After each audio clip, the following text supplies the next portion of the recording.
Hello friends, இன்றைக்கி நம்ம பார்க்க போகிறது தேங்காய் அரைச்சி ஊற்றின காரக்குழம்பு பார்க்க போகிறோம். தேங்காய் அரைச்சி விட்ட காரக்குழம்புக்கு தேவையான காய்கறிகள் நான் காய் உருளைக்கிழங்கு, கத்திரிக்காய், கேரட்டு, முள்ளங்கி, சௌச்சௌ 5 வகையான காய்கறி எடுத்திருக்கேன்.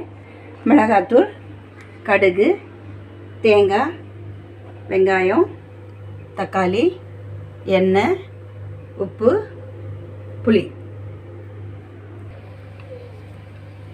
இப்போ நம்ம எண்ணெய் விட்டுக்கலாம். ஒரு அரை குழி கரண்டி எண்ணெய் விட்டுக்குங்க. எண்ணெய் காயட்டும். கடுகு போட்டுக்கலாம்.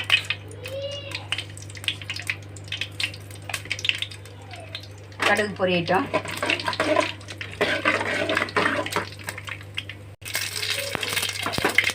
இப்போ கடுகு பொரியுது. வெங்காயம் போட்டுக்கலாம்.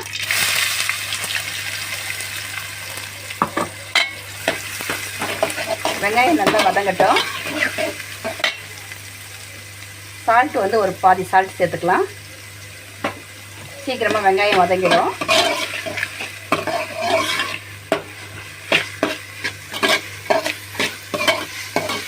வெங்காயம் நல்லா ப்ரௌனாக வதங்கணும்.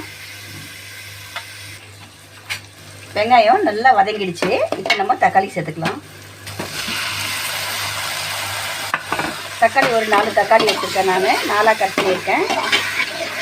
தக்காளி நல்லா வதங்கட்டும்.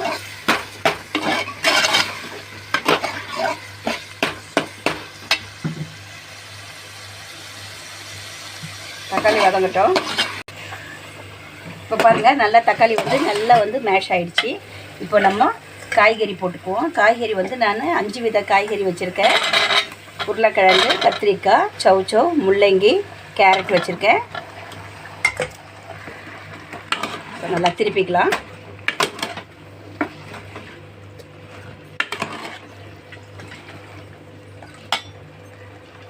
இப்போ மிளகாத்தூள் போட்டுக்குவோம்.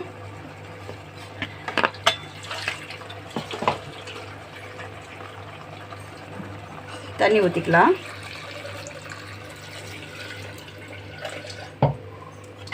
கொஞ்சமாக தண்ணி விட்டுங்க. ஏன்னா நம்ம தேங்காய் ஊற்ற போகிறோம். தேங்காய் அரைச்சி ஊற்றுவோம் இன்னும். அதனால் கொஞ்சமாக ஊற்றிங்க. காய்கறி வேகட்டும்.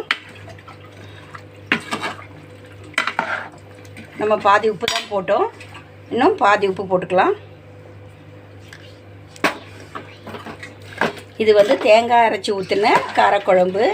இது எல்லா வித காய்கறியும் நீங்கள் போட்டுக்கலாம். உங்களுக்கு என்ன விருப்பமான காய்கறியோ எல்லா காய்கறியுமே நீங்கள் சேர்த்துக்கலாம். இது நல்லாயிருக்கும். தேங்காய் அரைச்சி ஊற்றினா கூட கெட்டு போகாது. 2 நாளைக்கு கூட இந்த குழம்பு நல்லாயிருக்கும். நீங்கள் கை மட்டும் போடாமல் நீங்கள் கரண்டி உபயோகித்து பண்ணிங்கன்னா நம்ம தேங்காய் அரைச்சி ஊற்றினாலும் கெடாமல் இருக்கும் குழம்புங்க. இப்போ காய்கறி வேகட்டும் ஃப்ரெண்ட்ஸ், நம்ம பார்க்கலாம். காய்கறி இன்னும் வேகலை, பாதி தான் வெந்திருக்கு. இது பாருங்கள், இன்னும் நான் தேங்காய் அரைச்சிட்டு வந்திருக்கேன். அதை நம்ம போட்டுடலாம். மிளகாத்தூள் கொஞ்சம் தான் போடணும், ரொம்ப போடக்கூடாது. காரக்குழம்புன்னு சொல்லிட்டு நம்ம நிறைய போடக்கூடாது. இதுக்கு மிளகாத்தூளும் கம்மியாக தான் இருக்கணும், புளியும் கம்மியாக தான் இருக்கணும்.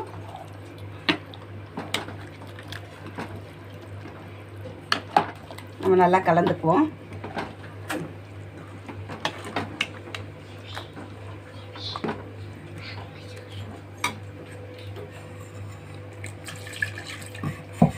நம்ம மிக்ஸி கொஞ்சம் அலம்பி ஊற்றிக்கலாம்.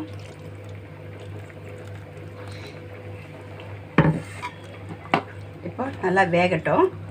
நம்ம வேகட்டும் ஃப்ரெண்ட்ஸ், பார்க்கலாம்.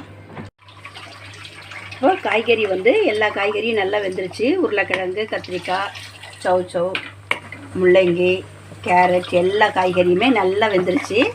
இதுக்கு காரம், உப்பு மீடியமாக போடுங்க, ரொம்ப காரம் போட்டுறாதீங்க. இப்போ காய்கறிலாம் வெந்துருச்சு. நம்ம புளி ஊற்றிக்கலாம்.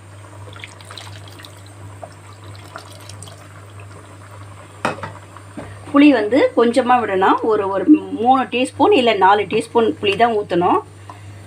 நான் புளி கொஞ்சம் தண்ணியாக கரைச்சி வச்சுருக்கேன். அதனால் கொஞ்சமாக விடுறேன். நீங்கள் திக்காக இருந்துச்சுன்னா புளி 2 டீஸ்பூன் விடுங்க, போதுமானதாக இருக்கும். திக்காக இருந்துச்சுன்னா நான் தண்ணியாக கரைச்சிருக்கிறதுனால ஒரு 4 டீஸ்பூன் விட்டுருக்கேன். நான் டேபிள் ஸ்பூனில் விட்டுருக்கேன். நான்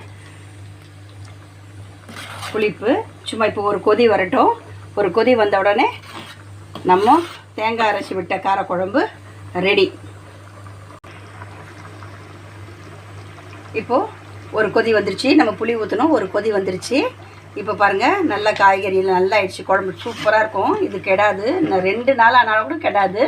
தேங்காய் அரைச்சி ஊற்றிட்டோன்ட்டு நம்ம அப்பட வேண்டாம், கெடவே கெடாது. இந்த பாருங்கள், தேங்காய் அரைச்சி ஊற்றினா காரக்குழம்பு ரெடி.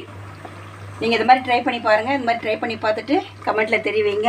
எங்கள் சேனல் உங்களுக்கு பிடிச்சிருந்தால் லைக் பண்ணுங்கள், ஷேர் பண்ணுங்கள், கமெண்ட் பண்ணுங்கள், சப்ஸ்கிரைப் பண்ணுங்கள். மறக்காமல் பெல் ஐக்கானை ப்ரெஸ் பண்ணுங்கள்.